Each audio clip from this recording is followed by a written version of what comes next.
So let's give it a challenging task so that it uses the tool.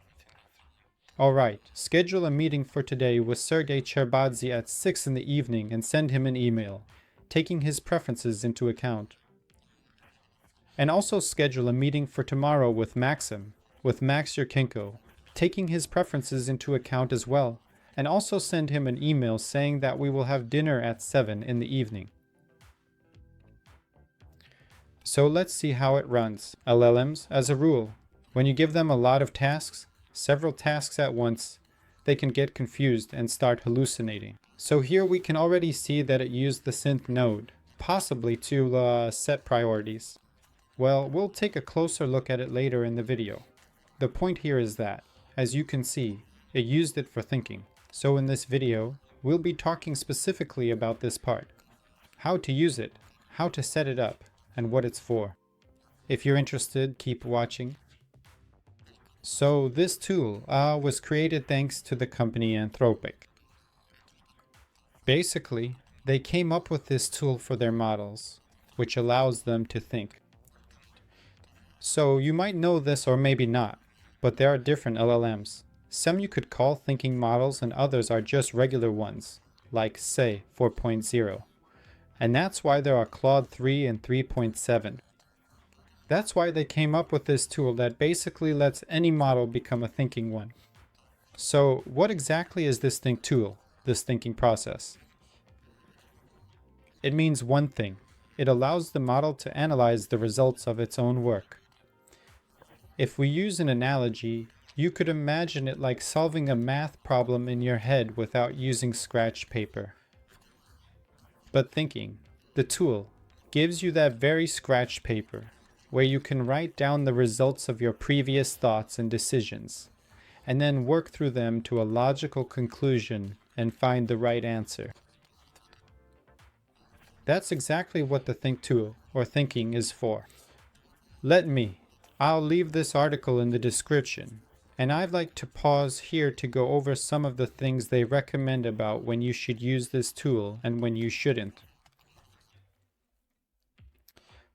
So let's take a look.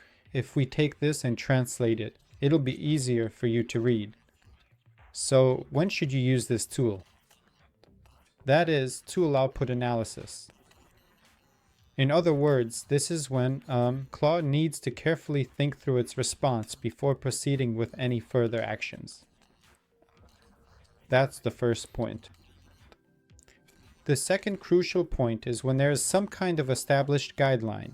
In other words, a clear and precise instruction for action that absolutely needs to be followed.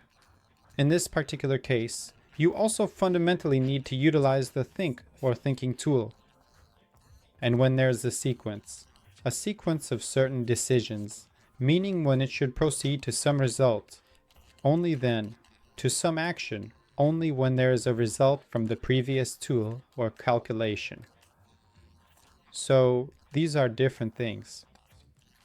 That is, when you need to maintain the sequence of actions. Well, for example, to give an analogy, you could say, okay, go look up information about something. After that, look up information about another tool or website. And then, combine these two pieces of information, make a summary, and then go to your contacts and send an email to a certain person. In other words, sending an email to a person without the previous steps doesn't make sense. That's why, when creating a sequence, think really helps the model understand whether it's acting correctly or not. And here, they also mention cases when you shouldn't use it. There are two situations where they don't recommend using the thinking tool, when you only need a single LLM call. That is, when there's nothing to analyze. You just have a single task. You provide the data, for example, you say, make a summary, for instance. In this case, you don't need think or any thinking tool, and there's really no point in using it.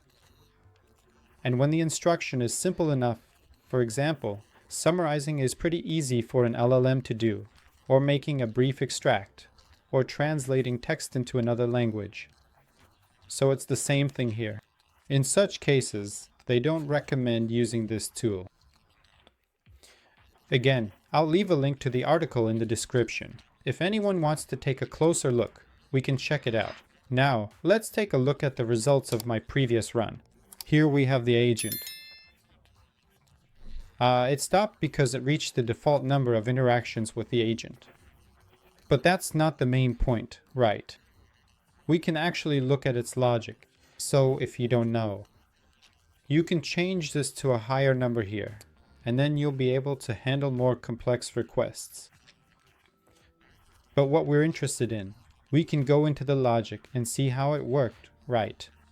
So if we look, for example, at what it's doing here, so that it used, okay, schedule a meeting with Sergii Cherbadzhy at 6 o'clock.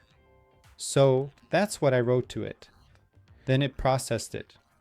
The response, I need to perform several actions in sequence. So it broke my task into pieces and then used the think tool, specifically to analyze it, and then it started executing it. Step by step, in other words. So, then it did more and more iterations. So, pay attention.